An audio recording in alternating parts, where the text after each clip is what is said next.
Hello, this is Paola Harris on Patreon again, and I'm so excited because we're going to talk about remote viewing, which is just about my most favorite subject in the world. It encompasses many, many areas, including, apart from the UFO area, I think that whatever is visiting us, has that capacity. It is also something that most of us want to learn. It's a communication that I think is very futuristic, but some people are better at it than others. And so I'd like to interview one that is. Sean McNamara, welcome. Thanks, Paula. I'm happy to be here. Yeah, thank you. And where are you? I'm in Colorado someplace. Where are you? I'm in Longmont. Where are you? I'm in Denver. Oh, you're in Denver. So we're both Colorado people. And are you being good? Are you wearing a mask and I am and doing what I don't want to get sick. No, I know people who've gotten sick, so I know it's out there. Yeah. I know it's out there. And Colorado is good. Even when I was doing my 4-mile walk, it's not floating in the air, but we're all wearing masks out there in the middle of nowhere. So, I think Colorado's rather good.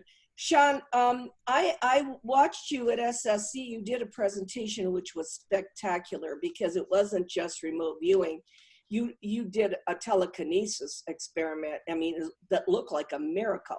So I want you to just begin from the beginning, and we'll talk about telekinesis and remote viewing. Has this always been your passion, or did you get a degree in something else? Yeah, well, I have a bachelor's in computer science, which I stopped using 6 years after I graduated so many years ago. And that was just about getting a job, and I was not interested in psychic stuff until really the last several years. I'd say not until 2014 is when I seriously approached it. And it was out of a personal crisis that I did that because for most of my life growing up, I had this fear of death because I had appendicitis when I was a little kid, and that put the thought of my mortality in my head. But I was raised Catholic, and so I had that belief system, but I'm kind of stubborn and curious, and I wanted to find my own way to find answers. So then I started studying Buddhism to learn meditation and thinking maybe I would find cold, hard answers about the afterlife. Because if I knew that there was some part of me that would go on after I died, then my anxiety about death would go away. But unfortunately, in the course of things, I realized that these traditions, they're just really old traditions, and there's a lot of value there to all religions, but they had this fixed stages of belief and progression. And after a long time, I realized that my personal quest to alleviate my fear of death had been set aside so that I could try and become a better Buddhist, is one way to put it. So I could follow someone else's path. And the crisis came about after having bad experiences with a couple of teachers, where I realized that religion is something that can also be used for power and control, and has this whole other social aspect to it. And I got so frustrated after having these bad experiences and not finding the answers that I was looking for that I remembered, I really want to find out if I'm more than a physical being. So I knew about the out-of-body experience. I knew what it was. I'd heard of it earlier in life. But I said to myself, I'm gonna learn how to do this, because if I figure out that I'm more than just a physical being, that's something that no one can take away from me. That's something that I'll give to myself, and I don't have to give my personal power away to teachers or gurus or anything like that. I tried a little bit when I was a teenager, but I didn't have the self-discipline, and there weren't that many great books about it back then. And what inspired me at the time actually was watching that movie Out on a Limb.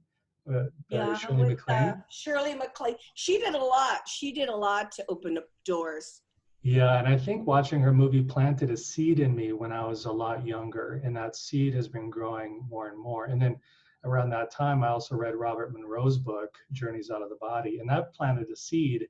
But I was too young to know how to work with my own mind, so I wasn't successful.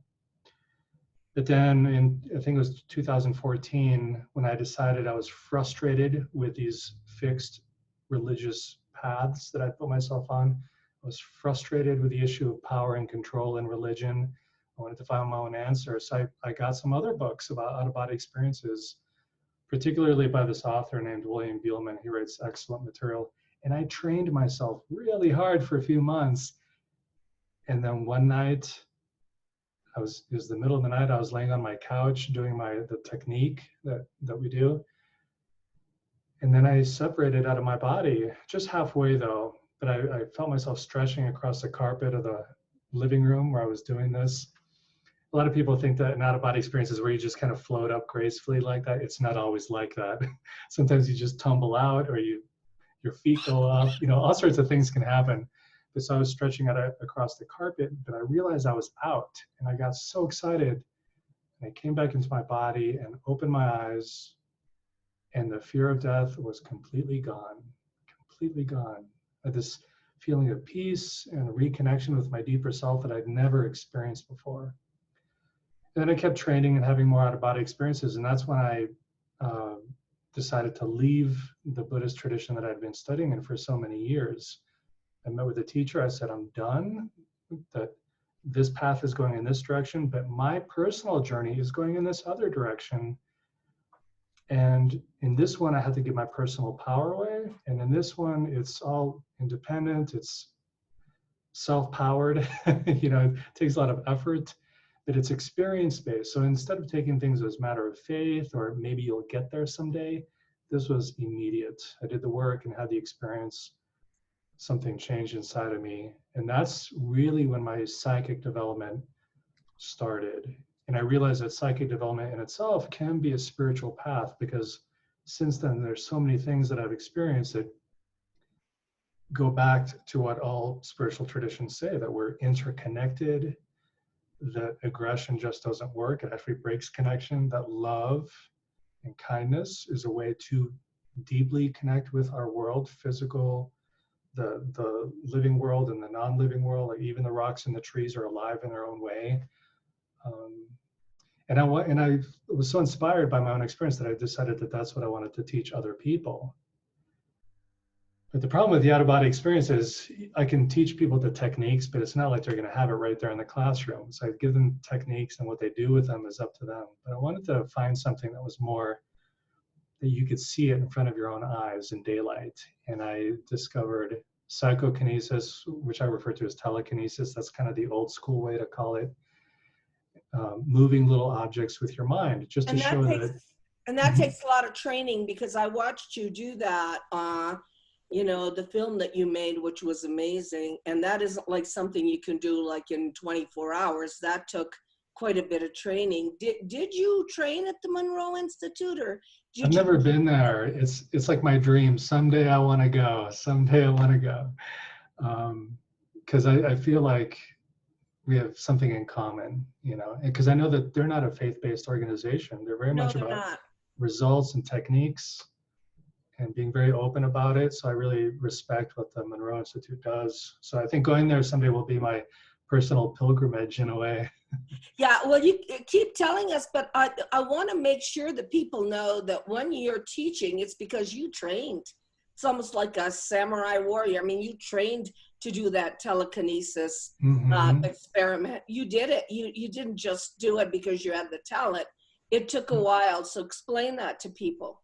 Yeah, I mean, everything I've done, I wasn't born into it. It wasn't automatic. I worked my butt off to have these experiences, which hopefully is an inspiring message to people. If you want it, you can have it, but you're gonna have to work for it. So the telekinesis, I had seen people doing this on YouTube in different ways. And for anyone watching right now, I'll just describe it to you. Imagine a needle stuck in a candle or something with a piece of paper folded over it, or a piece of tinfoil, and a glass container over it to protect it from the wind. And then just by looking at it a certain way, you can get that piece of paper, tinfoil, to start turning. And by using your physical sensations and your mental attention, you can get it to change direction or change speed sometimes, which shows that there is something happening. I mean, in science, we call this the observer effect.